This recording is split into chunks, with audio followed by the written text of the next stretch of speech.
Sports hot takes that might get me canceled. Today we are going to be talking about some dicey sports hot takes and what I think about them.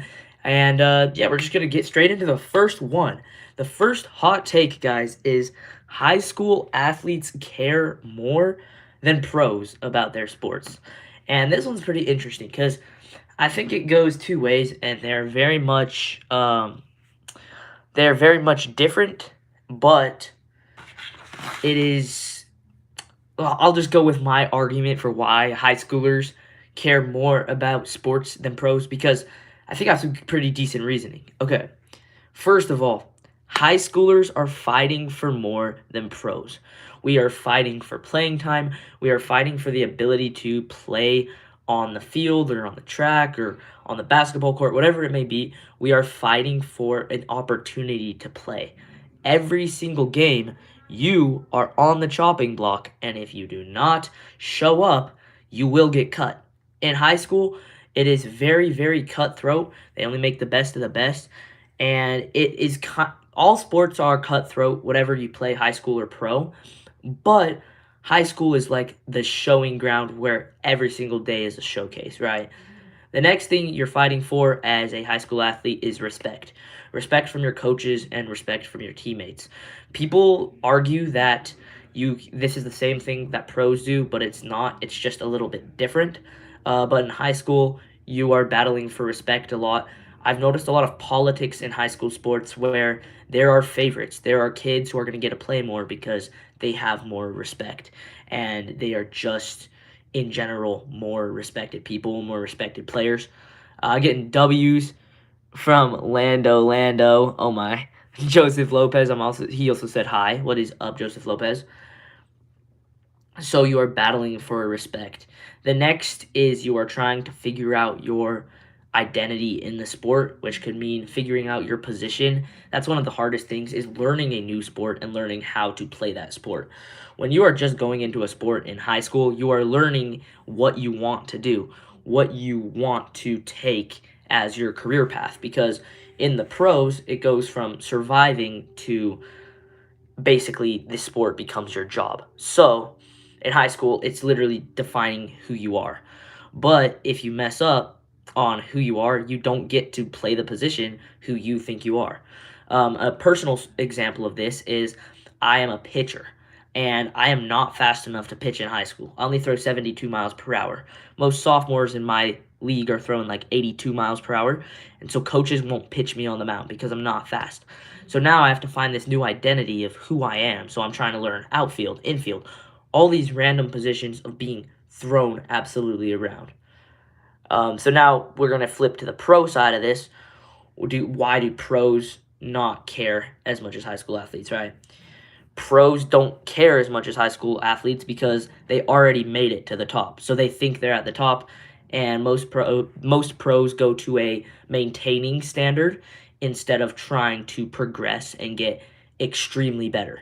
Yes, they are improving because of the time they've put in, but they are not improving as fast.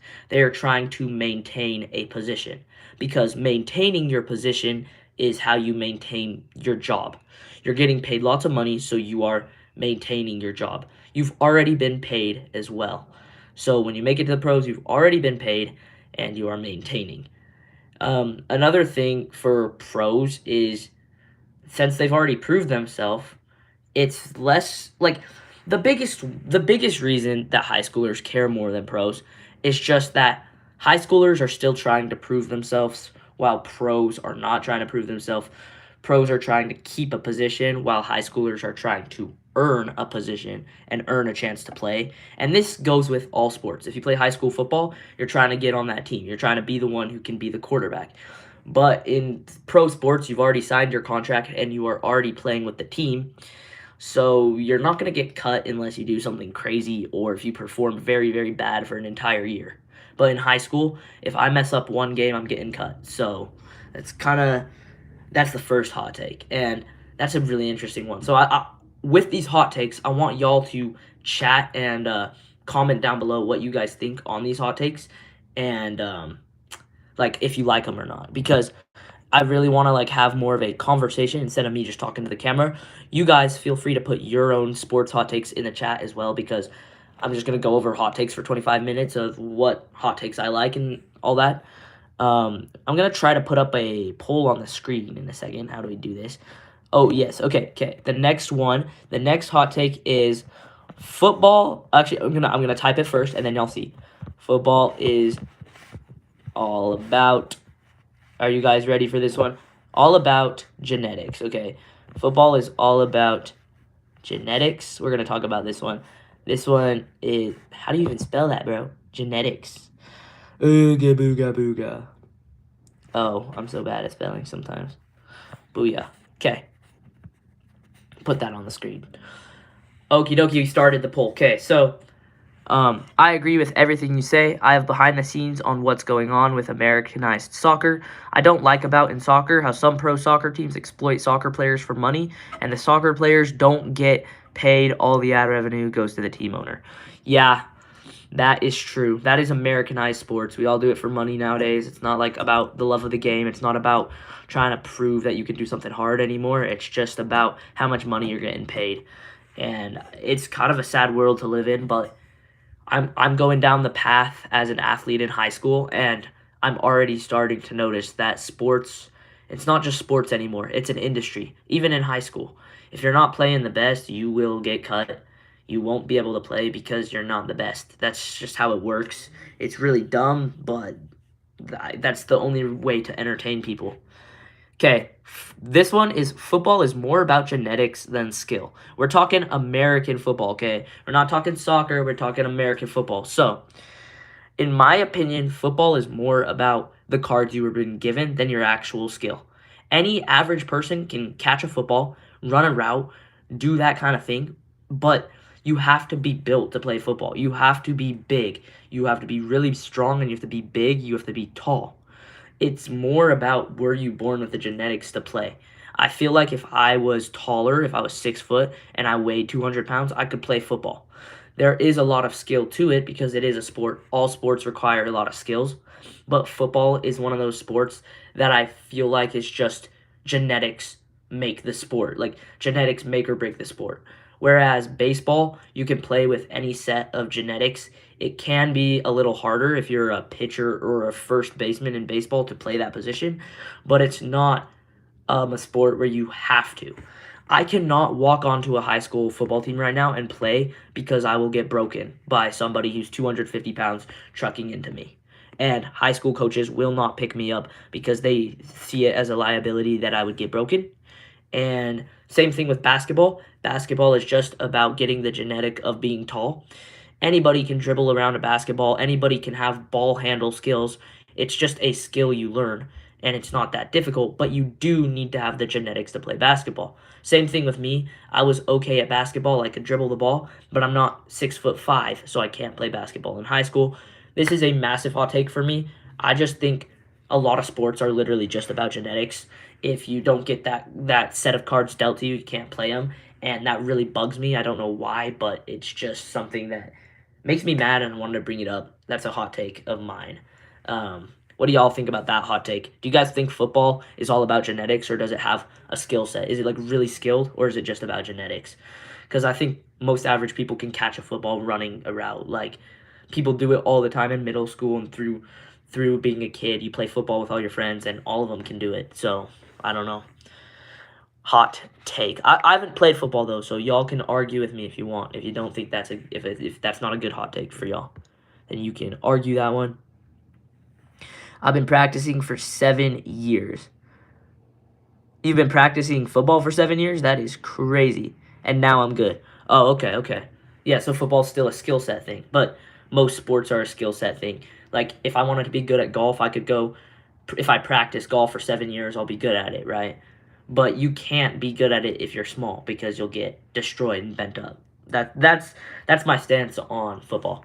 American football, that is it's just about genetics. Okay, the next one is, I don't feel like this is the hottest take, but losing builds better athletes than winning. I know this sounds dumb. Losing actually sucks. But in what situation have you learned more? Have you learned more from when you mess up at something and you try again? or do you learn more when you win and succeed at something? If I have to go back in time and like look back at everything I've learned from winning, all I can think about is like feeling really happy that I accomplished something, or like I don't remember my wins. Like the last time I won something was a Thanksgiving 5K, right? And like I remember it. It was amazing. I felt super good after that win. But what cuts deeper and what teaches me more is actually losing. Losing teaches me more. The last loss I can remember was last time I played a baseball game. I missed the play because I threw it to the wrong base, and I've never made that mistake again because it hurt so bad that I decided in that moment I'm never going to do that again. So the hot take is losing builds better athletes than winning. The athletes who win their whole life, they don't actually build to the level that they need to become pros, but getting beat up over and over again and losing will teach you a lot more. The hot take is good. I'm glad I did not play high school soccer. Man, my high school where like I live gives way too much homework. Like handling a sport while being in school is not healthy at all. Uh, so handling. Okay. Joseph Lopez just brought up a hot take. Handling sports while being in school. Is this okay? Is this unbalanced? Is it okay to sacrifice your life for sports? And the answer to this question, this is a hot take. I believe it's okay morally for kids to be playing sports all day. It's fine. It's like everything else. You need to balance life and sports. You cannot only care about sports and do sports 24 hours a day. That is extremely unhealthy. And high schools kind of expect you to do that if you're on a team. They expect you to go to like a 3-hour practice every single day. And if you miss it, you get cut from the team. I think that's a little much. But if you're playing sports, as I said before, it has kind of become an industry. So the hot take that I'm getting from this is homework, is it okay to handle homework and playing sports? And the answer is yes, it is okay. It's morally okay to do that. You cannot force kids to play sports. This sounds like common sense to any person. Like schools should not force kids to play sports, but if you're playing a sport, you chose to be in it. You chose to commit to that sport. And nowadays, playing sports kind of means sacrificing your life for that sport. And if you're watching this video and you're an athlete, you kind of understand this. When you sign up for a sport, you are going to be there for 10 plus hours a week, and that is a-okay. Do I think it's okay? This is another thing that I've always thought of.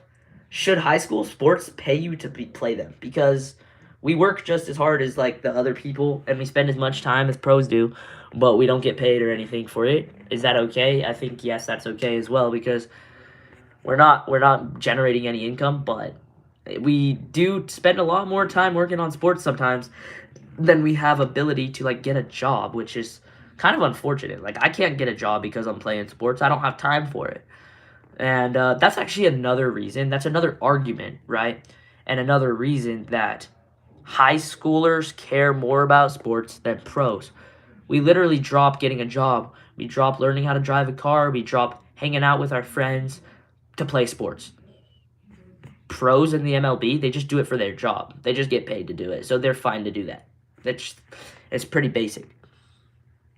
Okay. Really interesting one. So it's March. We've got March Madness going on for basketball. Hot take, college basketball is more entertaining to watch than the NBA. I feel like the NBA nowadays, it's way different than it used to be. The old NBA used to be physical. People were falling around, and like you were like trucking people, and it is about being big and being mean, kind of up at the rim. Now it's about 3-point shooting, and every single person in the NBA, all they do is they catch the ball and they shoot a three every single time. And there's like not very much variety to it. You see some screens, you see some fighting to the rim to get layups, but it's not as entertaining as college, because in college, one, there are more takeaways on defense. So it is really fun because you'll see a random fast break or a takeaway in college where you won't see that in the NBA. There's also more dunking in college because I don't even know why. I guess in the NBA they just want to shoot threes and look stylish. But college has way more entertaining highlight reels. You see more dunks, more takeaways, more steals. You do see less ball handling. Like the ball handling isn't as good, but it's of course because they're college students instead of pros. But as far as it goes, the tournament is more entertaining. March Madness is way more fun to watch than the brackets for the NBA playoffs too. Because in March Madness, you make this giant bracket and you try to get them all right, and it's so much fun. But I just think NBA is just boring, and I think college basketball wins when it comes to that. What do y'all think of that hot take? College basketball or NBA? Which one is more entertaining to watch? As I said, I do think it has to be college basketball, just because of all the reasons I listed. College basketball is just better to watch. Next on the hot takes list, okay? Yeah. Joseph Lopez says college basketball is better too. We got 4 likes. Yes, we're going to put some gum in, guys, because the gum makes me lucky on these streams. Yeah. Okay. Next hot take. Pain tolerance separates good athletes from great athletes, okay? People who can take more pain are going to be better athletes. It's about being durable and being able to play. I think this is actually crazy, but being an athlete isn't just about being good at your sport. It's about how much pain tolerance you have. How much pain are you willing to go through to not only play your sport, but to win your sport, right?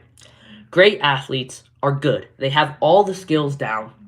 They know how to shoot a basketball. They know how to hit a baseball. They know how to run the 100 meter. But the best athletes, the greatest of all time, the GOATs, they all have an extreme pain tolerance. Kobe Bryant played many games with injuries. Why? Because he had the pain tolerance to stick it out and play. Literally, all good athletes, the best ones, have more pain tolerance. The boxers in boxing who can take more hits and get back up are the better ones. Even though they have the same skill, they have the same skill set, they're taught the same skills since they've been growing up. Everyone's always taught the same skills, right? But the people who can push through the pain the best are the ones who are going to advance further. I was running a 400-meter dash because I do track, and I was in a heat where everybody had a 59-second time. So our time was all the same. In that last 100 meters, you start to feel so much pain. You feel like you're going to pass out. I placed second in this race. It's not because the kid in the front was faster than me by any means. We were the same speed. But the kid in the front had more pain tolerance. He had more mental strength. He said, I'm going to keep running even though I'm in pain, even though it hurts. So hot take, pain tolerance separates good from great athletes. What do y'all think about this hot take? Put something in the chat. Put your hot takes in the chat if you want as well. I feel like some of these hot takes might make someone mad or get me canceled. Who knows? But that is a take that I think, and I very much believe in. Pain tolerance does actually separate good from great people. Good from successful. Failures from successful people. Whatever it may be. Okay. Hot take. People respect results, not effort. I don't love this one, but in my opinion, it is a hot take because you can either respect. Very true. Same goes with soccer. If you have the best footwork of the ball and have great strategy, everyone wants you. Dude, we got 4 likes on the stream. Let's go. Here's GF. He's gonna be our lucky little mascot of the day. We'll actually stick him right on here so y'all can see him. Oh yeah, there he is. Boom. No. I dropped the mascot. Booyah. Okay, wait. Before we get into the next hot take, I do want to say, this is day number 25 of streaming every single day for the next 100 days. I'm getting back into it. We're locked in. We are trying to become the next streamer on the block. We have 1,086 subscribers at the recording of the stream, which is pretty good. I would like to be at 1,200 pretty soon.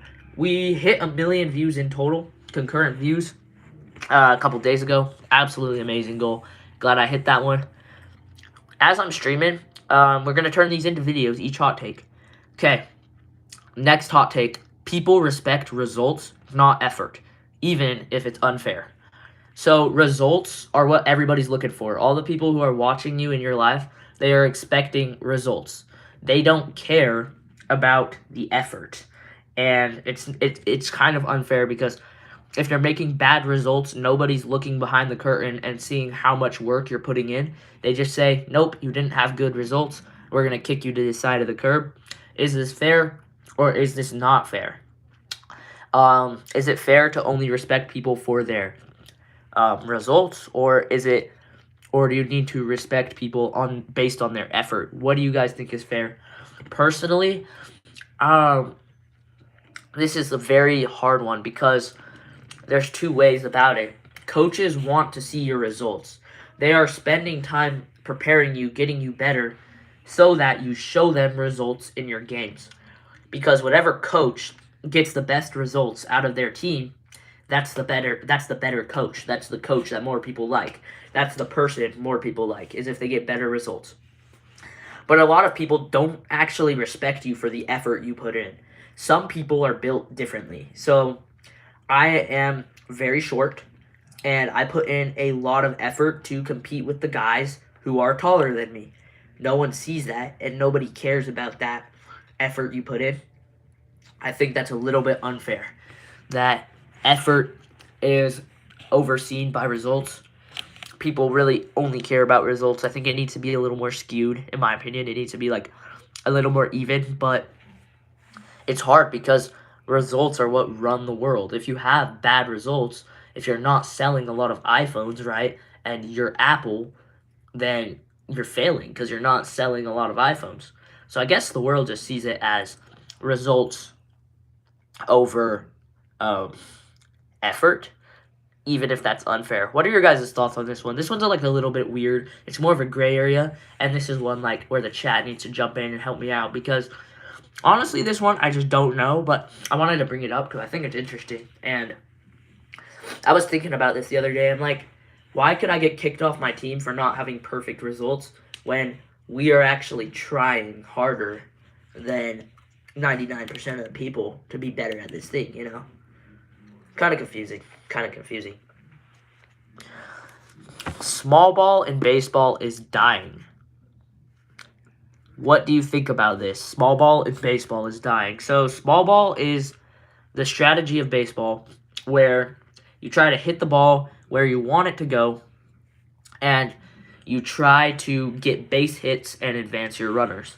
In baseball, it's now all about hitting home runs and looking cool while you do it.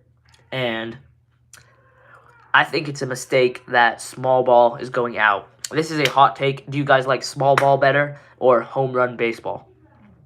Small ball was more used in the 90s and 80s for baseball, and now it's more of like, I don't know what it's called, but it's like a more powerful, everything needs to be a home run, everything needs to be hit hard kind of game that we live in nowadays. Small ball had more strategy. You would bunt to move around runners. You would hit the ball in a gap. Now it's just you hit the ball as hard as you can, and you see if someone can field the ball. Kind of takes away a lot of the strategy of the game, in my opinion. And I kind of think it's ruining the game of baseball because some fans would watch baseball because they wanted to see the strategy that different teams implemented. Now the strategy of baseball is get the biggest guy who can hit a home run over the fence. There's not much strategy to it. There are some coaches that still teach small ball and they still coach small ball, but it's getting less and less important. I personally have a small ball point of view on playing baseball. I love bunting. I love the strategy behind it. But if you can't get your whole team on board with that, it doesn't work. And if you can't get other teams on board with that, it also doesn't work because the strategies are completely different. It's like if Jackie Robinson tried to play in our era of baseball, he would actually not do well because everyone throws so hard everyone hits so hard. Jackie Robinson would fail in 2026 baseball. And if you have some of the new guys like Aaron Judge go back in the 80s, I don't think he'd do well because there was way more strategy back then than there is today. So, hot take, I think it's a mistake that small ball, we're shifting into power ball instead of small ball. Small ball was much better, and I think we should go back to 90s and 80s style baseball. It was way better, and it was way more enjoyable for the players because anybody could play. It wasn't about being big, not strong, whatever. So I think it was better. Okay, the topic I've been waiting for tonight: the USA losing to Venezuela in the Baseball World Classic. Was this an upset or was it not?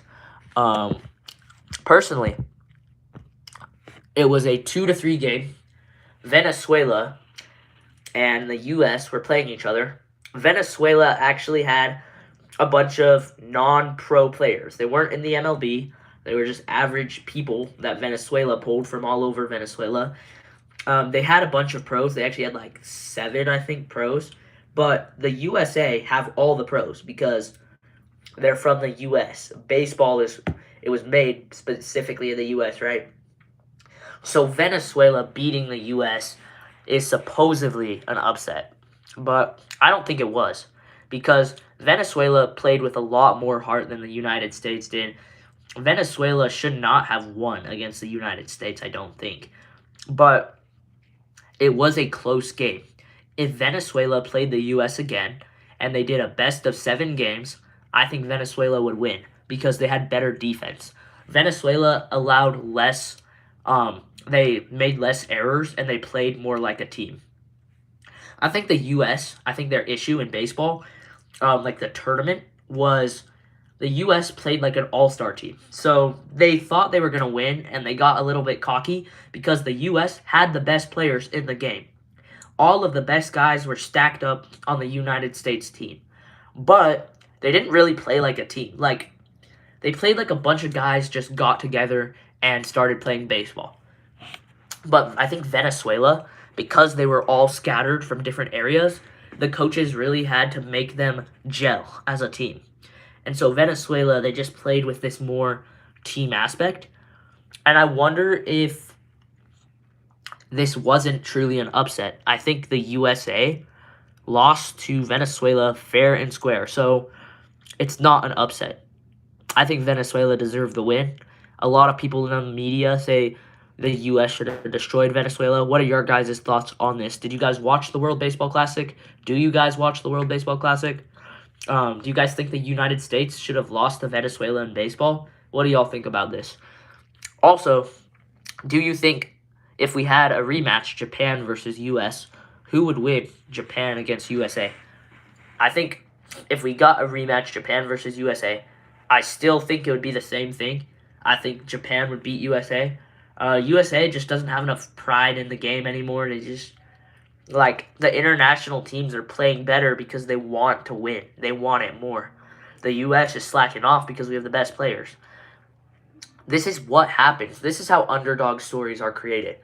You get to a point where you're too good and you become too cocky, and then the people you weren't expecting to pull something off, pull it off, right? This happens in Super Bowls. This happens in life in general. But you cannot underestimate people. Whoever wants it more is the one who's going to get it. If you've reached the top, figure out a way to want it more. You just have to keep continuing to want it every single day.